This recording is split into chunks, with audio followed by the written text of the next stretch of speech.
Hey everyone. Today I want to share with you my first time shooting my Dan Wesson Heritage in 45 ACP. The 1911 is one of the most iconic handgun ever produced.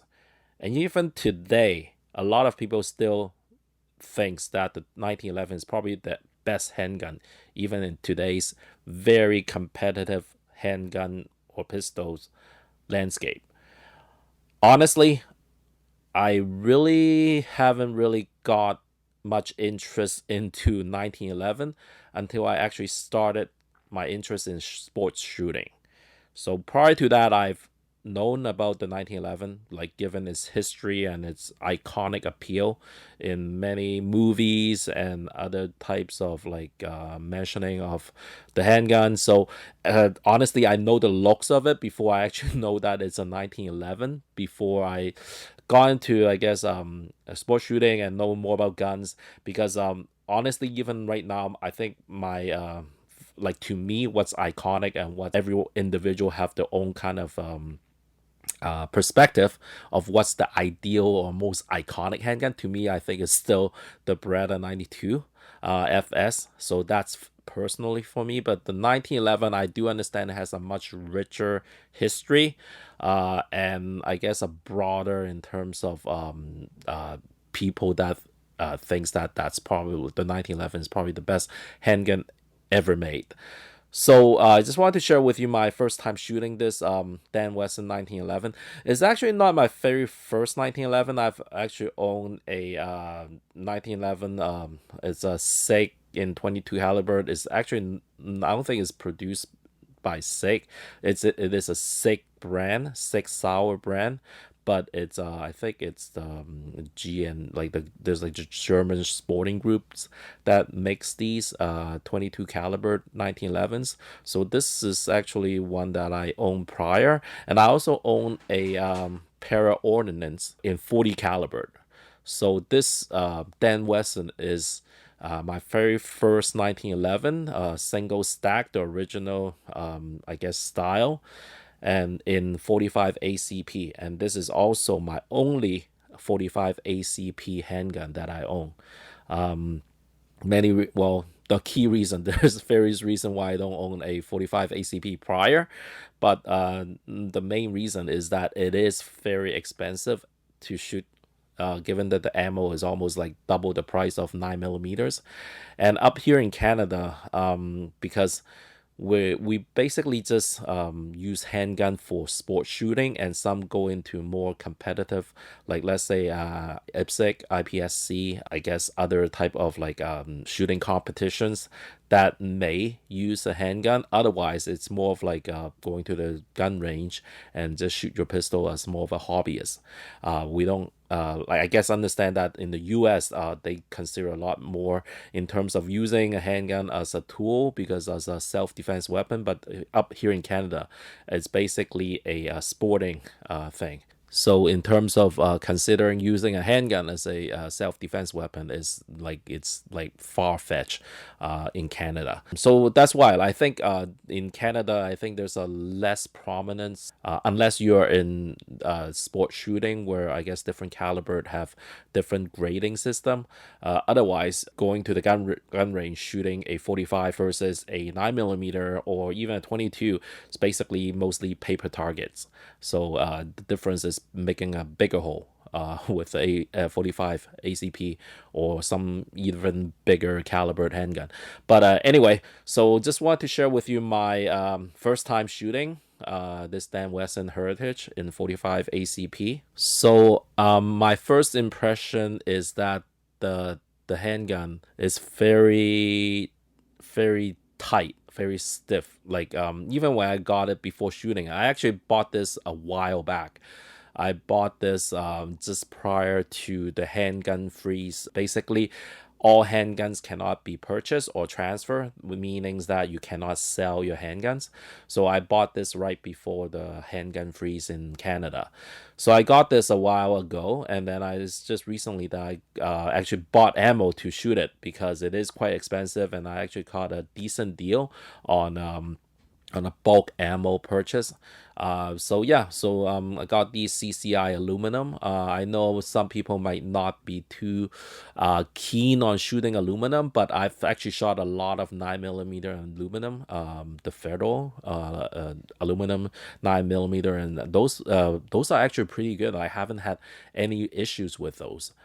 So it's quite economical, and actually I got a whole bunch prior to the COVID situation when ammo prices just skyrocketed. So right now, like in terms of like the prices I got for these 45s is actually maybe one quarter more expensive than if I were to buy 9 millimeters right now today. So I figure it's actually, yeah, it's actually a great deal because normally it's probably almost like double the price of 9 millimeters. Like I guess comparing to like past prices. But anyway, here's some of my shootings of the Heritage, and what sort of surprised me was that I actually got some decent groups and decent accuracy because this is my first time shooting it, so I wasn't expecting that, oh, I'm gonna do really well with it. But surprisingly, actually, the result was a lot better than what I anticipated. Just because I rarely shoot anything more than 9 millimeters. Like I don't own a 45 prior, and I actually do have a 40 S&W. I have a pair of ordnance, and I don't really shoot that too much, and the last few times I shot it, it wasn't pretty. So like it was way off in terms of its accuracy and how I can handle it. Like I think it's the bigger caliber, the bigger recoil from that. But surprisingly, with the 45 ACP, I find that it's actually a lot more easier to manage, and as you can see, my groupings is actually pretty good, and the gun is super accurate. Like it's just points and shoot exactly where I want it, and I was able to get some really good results that day, first time shooting it. So I think it's the gun definitely make the difference in this case. I think it actually shot this Dan Wesson better than some of my 9 millimeters, and definitely that was a surprise because the 45 definitely has more kick, and the recoil felt it's you can feel it. It is stronger, but it's not as shocking. I think because of the velocity of the ammo.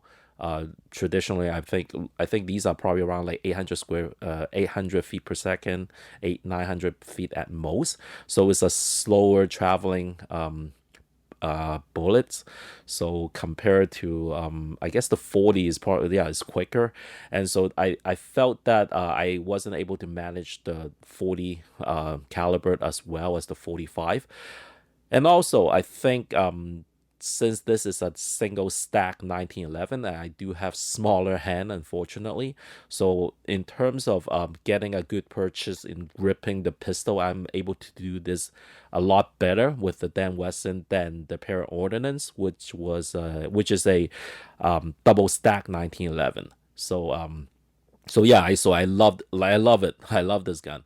The only unfortunate thing is I probably won't be able to shoot it as often, given that the ammo is expensive. So but sooner or later, I mean my stock in my 9 millimeter, once it runs out, I probably do have to buy more 9 millimeter in today's prices, which is a lot more expensive than in the past. So I also want to share with you some of my kind of research prior to shooting it, because before I actually bought the Dan Wesson Heritage, I know that there could be some galling issues with these stainless steel 1911 produced by Dan Wesson. I went online to do some research prior to purchase because I bought it when it was actually on a pretty decent sale. Like I got these pretty good price, like brand new, and for some reason it dropped. I think was in Canadian dollar dropped like $400-500, and so obviously like sometimes there's the old saying like you get what you paid for. So I want to research what's the issue or potentially what problems these guns may have, because Dan Wesson do have an amazing reputation. I mean, I love the CZ groups in terms of all the, like, I love ZZ in general, and these are owned by the ZZ Corporation. So and I've like Dan Wesson has impeccable in terms of reputation and quality control. So I want just to double check, and apparently there were some, or currently still may have some issues with galling with stainless steel Dan Wesson. I'm not sure if it's 100% resolved, but up until maybe even a year ago, a year or two ago, there was still some issues I saw on the forum. What happens is when galling is that it gets stuck. So basically the style gets stuck and you can't do anything, and you probably have to either take a mallet and then just try to like force it back into battery, or take it to a gunsmith. Dan Wesson is a quality manufacturer of 1911, so they do fit the 1911 quite tight. So it might be because of that, and sometimes the material sort of maybe expanded, whatnot. So it's I don't know the exact all the technical to it, but essentially it could stuck like with stainless steel 1911.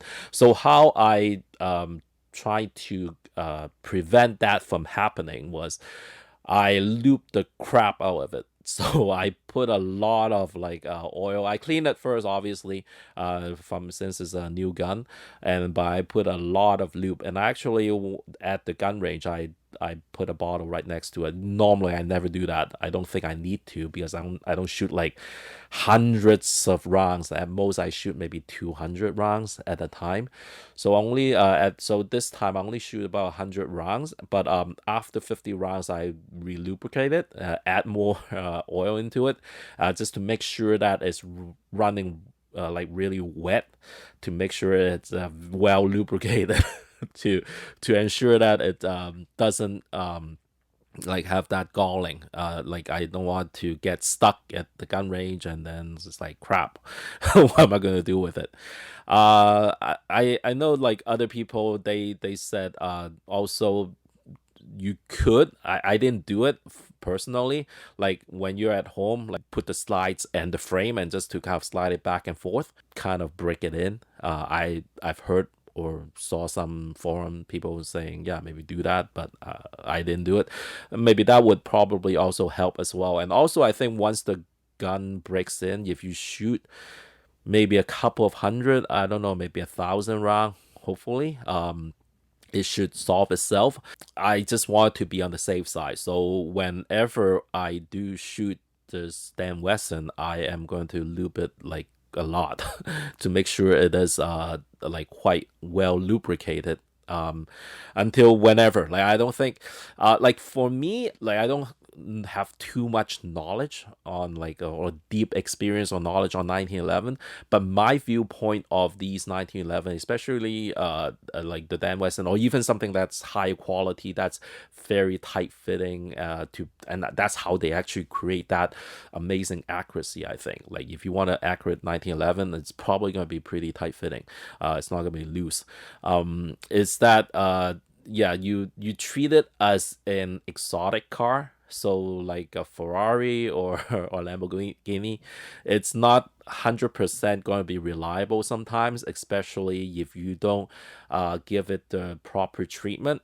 So and yeah, so that's why I think the cleaning needs to be more frequent after you shooting, and also the lubrication, and also I'm not sure. Like I haven't really done like rapid fires. Obviously, I'm not gonna try the first time, but maybe after like a couple of hundred rounds, when I'm kind of confident it's broken in, maybe I'll do a little bit more. Like I guess a rapid fire just to see how that feels. Because yeah, I think if you try that with like a pretty brand new gun, even not like a 1911, some other maybe combat pistol, it might jam. So anyway, so just wanted to share with you my first time shooting this pistol, and yeah, hope you enjoy the video. Take care, everyone.